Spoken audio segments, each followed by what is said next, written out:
देवी। वैसे ही सुख और संपत्ति बिना ही बुलाए स्वाभाविक ही धर्मात्मा पुरुषों के पास जाती है। तुम जैसे गुरु ब्राह्मण गए और देवता की सेवा करने वाले हैं, वैसे ही पवित्र कौशल्या देवी भी है। सुकृति तुम्हारा समान जग माही, भव न हो है कोई को नहीं। तुम्हें तो अधिक पुण्य बड़ा काके, राजन राम सरिश्रुते जाके। तुम्हारे समान पुण्य आत्मा जगत में ना कोई हुआ ना है और ना कोई होने का ही है। राजन तुमसे अधिक पुण्य और जिसका होगा, जिसके राम से पुत्र हो। पुण्य की धर्म प्रवर्तधारी, दिन सागर बार बालकधारी।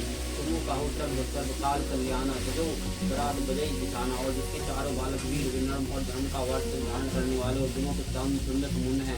तुम्हारे लिए सभी कालों में कल्याण है। अथवा डंका बजाकर बरात सजाओ। करूँ देगी सुनी गुरु वचन, भले ही नाथ फिर नाई। रूपती गवन भवन तब दूतने पशु देवाई। और जल्दी चलो गुरु जी ऐसा वचन सुनकर, और जल्दी चलो गुरु जी के ऐसे वचन सुनकर हे नाथ बहुत अच्छा कहकर श्री नवाकर दूत तथा दूतों को डेरा दिलवाकर राजा महल में गए। राजा सबू रानी वास बुलाई, जनक पत्रिका बची सुनाई। सुनी संदेशु सकल हर्षानी, अपर कथा सब खूब बखानी। राजन ने सारे रानियों को बुलाकर जनक जी की पत्रिका बचकर सुनाई। समाचार सुनकर सभी रानी हर्ष से भर गई और राजा ने फिर दूसरी सब बातों को वर्णन किया। प्रेम प्रफुल्लित रही रानी, मनु सुनी गलती वाणी। मधुद अति सधी यही गुरु नारी, अति अनंत मंगल महतारी। प्रेम की प्रफुल्लित हुई रानी ऐसे प्रफुल्लित हो रही है जैसे मोहनी बादल को गरज कर सुनकर प्रफुल्लित होते हैं। बड़ी बूढ़ी स्त्रियां प्रसन्न होकर आशीर्वाद दे रही है। माता अत्यंत आनंद में मगन है। रही परस्पर अति तेरे पाती, अठे लगे जड़ वही छाती। रम लखन के चढ़ी कीर्ति कार करनी, बरी बार भूप बर बढ़नी। उस अत्यंत प्रिय पत्रिका को आपस में लेकर सब हृदय को लगाकर छाती शीतल करती है। और राजाओं में श्री दशरथी ने श्री राम लक्ष्मण की कीर्ति का और करने का परम्पर वर्णन किया। मुनि प्रसादों कई द्वार सिधाए, रानी नहीं तब मही देव बुलाए। दिए दान आनंद समेता, चले विप्र बार आशीष देता। यह सब मुनि की कृपा है। ऐसा कहकर वो बाहर चले गए और तब रानियों ने ब्राह्मणों को बुलाया और आनंद सहित उन्हें दान दिया। श्रेष्ठ ब्राह्मण आशीर्वाद देते हुए चले। जतक लिए हाकी दिनी निछावर कोटि विधि, चरु जीवी सुते दूध चार चक्रवर्ती दशरथ के। फिर बच्चों को बुलाकर करोड़ों प्रकार के निछावर उनको दिया। चक्रवर्ती महाराज दशरथ को चारों पुत्र चिरंजीवी हो, कहत चले पहियारे पाठ नाना। हरिश हरे गाह गए निशाना, समाचार सब लोगों ने पाए, लगे घर घर ऊन बधाए। ये कहते हुए अनेक प्रकार के सुंदर वस्त्र पहन कर चले। आनंदित होकर नगाड़ों वालों ने जो बड़े जोर से नगाड़ों पर चोट लगाई। सब लोगों ने यहाँ जब यह समाचार पाया तब घर घर बदवे होने लगे। और भुवन श्रीदास भरा उठाऊ, जनक सुता रघुवीर बिठाऊ। सुनी तथा लोग अनुरागे, मग ग्रह गली सवन लागे। पूरे लोगों में उत्सव भर गया और जानकी जी के और श्री रघुनाथ जी के विवाह हो गया। शुभ समाचार पाकर लोग प्रेम मगन हो गए। रास्ते में घर तथा गलियां सजाने लगे। और यद्यपि अवध सदैव सुहानी, रामपुरी मंगल में भवानी, तदापि प्रीति की प्रीति सुहाए। मंगल रचना रची बनाई, यद्यपि अयोध्या सदा सुहावनी है, क्योंकि वह श्री राम की मंगल में पवित्र पूरी तथापि प्रीति और प्रीति होने से यह सुंदर मंगल चालने से सजाई गई है। ध्वजा पताका पट्टम चमर चारू, छवा क्रम विचित्र बजारू। कनक कला कलश तोरण मणि जाला, हरद दही अचित माला। ध्वजा पताका पर्दे और सुंदर चावड़े से सारा बाजार बहुत ही अनूठा छाया हुआ है। सोने के कलश तोरण और मणियों के झालरे, हल्दी दूध दही अक्षत और मालाओं से मंगल में निज निज भवन लोगों ने रचे बनाई। विधि सची चतुर सम चौके चरु प्राई। लोगों ने अपने अपने घरों को सजाकर मंगलमय बना लिया है। गलियों को चतुर से मसे सींचा हुआ और सुंदर चौक पुराए। और चंदन किशोरी कस्तूरी कपूर से बने हुए संगठित चरवों का चतुर्सम कहते हैं। जहाँ तहाँ टूट मिली भवानी भमीनी सुजी नव सपत सकल दुति दमीनी बदनी मृग सवक लोचनी निज स्वरूप बदती मनु विमोचनी।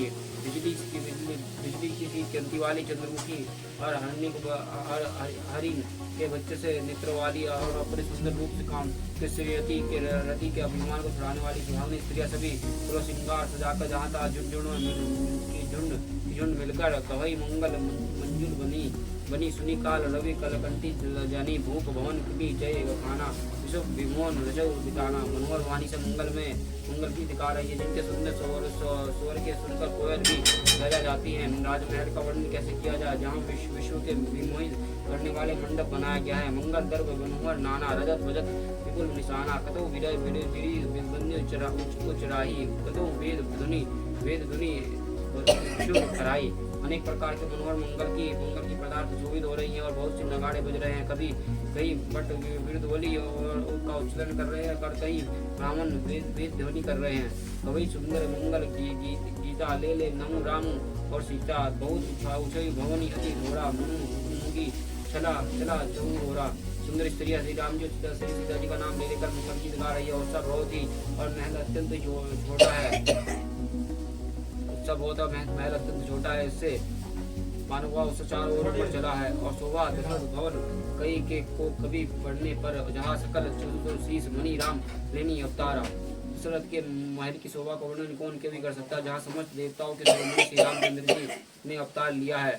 भूप भरत पुनि लिए बुलाई है गए सहदन सजहु जाई चढ़ु बेगी रघु वीर बराता सुनित पुल के पुरे दो भराता। राजा ने भरत जी को बुला लिया और कहा कि जाकर घोड़े हाथीरा सजाओ, जल्दी रामचंद्र जी की बारात में चलो। यह सुनते ही दोनों भाई आनंदवश पुलक से भरे गए और भरत सकल सहानी बुलाए आयुषी दिनी मोती उठाए धाये रुचि जिनी तुर्ग तिनी साजे बरन पर बजी विराजे। भरत जी ने सब सहानी बुलाए और उन्हें आज्ञा दी और प्रसन्न होकर उठ दौड़े और उन्होंने रुचि के साथ जिन्हें कसकर घोड़े सजाए रंग के उत्तम घोड़े शोभित हो गए। और सुभाग सकल सुटी चंचल करनी अवे इव जरत पग धरनी नाना जाति नहीं चही बखाने निदिर पवरु जनी चहत उड़ाने। सभी घोड़े बड़े ही सुंदर और चंचल करनी चाल के हैं और वो धरती पर ऐसे पैर रखते हैं जैसे चलते हुए लोहे पर रखते हैं। अनेक जाति के घोड़े हैं जिनका वर्णन नहीं हो सकता, ऐसे चाल के हैं मानो हवा के निरादर करके उड़ना चाहते हो। तिन्हीं सब छैल भय अवसर भरत श्री वै राजकुमार सब सुंदर सब भूषणधारी कर सर चप तुनि कटी भारी। उन सब घोड़े पर भरत जी का समान अवस्था वाले सब छैल छबीले राजकुमार सवार हुए। वो सब सुंदर और सब आभूषण धारण किए हैं। उनके हाथों में बाण और धनुष है तथा कमर में बड़ी भारी तरकस बांधे हुए हैं। छले छबीले छैल सब सूर्य सुजान नवीन जुग पदचर अस्वर प्रीति जय असी कला प्रवीण। सभी चुने हुए छबीले छैल सुरवीर चतुर और नवयुवक है। प्रत्येक सवार के साथ दो पैदल सिपाही जो तलवार और चलाने की कलाम में बड़े निपुण हैं और बड़े विराट वीर रन गड़े निकास भय पूर्व बहरे ठड़े फिरी चतुर तुरग गति नाना हर्षी सुनी पनुख निशाना सुरता की बांध धारण किए हुए रणधीर वीर सब निकल कर नगर के बाहर आ खड़े हुए। चतुर अपने घोड़े की तरह की चालों से फिर रहे हैं और बहरी तथा नगाड़े की आवाज सुनकर प्रसन्न हो रहे हैं। रथ सरतनी विचित्र बनाए ध्वजा पताका मणि भूषण लाए चवर किंकनी धुनि कराई मनु जन शोभा अपहर राही। हाथियों ने ध्वजा पताका मणि और भूषण को लाकर रथों का बहुत विलक्षण बना दिया। उनमें सुंदर चावट लगाए और घंटियां सुंदर शब्द कर रही है। वो रथ इतने सुंदर है मानो सूर्य का रथ की शोभा के छीन लेते हैं। सबकरण अंगनित होते तिन्हीं तत नहीं सरतिनी जोते सुंदर सकल अलंकृत सोही जिन्हीं बुलोकत मुनि मन मोही। अग्नित श्यामकरण घोड़े थे और उनके सारथियों ने उन रथों में जीता दिया जो सभी देखने में सुंदर और सजाए हुए सुशोभित है। और इन्हें देखकर मुनियों का मन मोहित हो जाता है। जो जल चढ़ी नदी की नाई टपना बोड़ो अधिकारी असर शस्त्र सब सजू बनाई।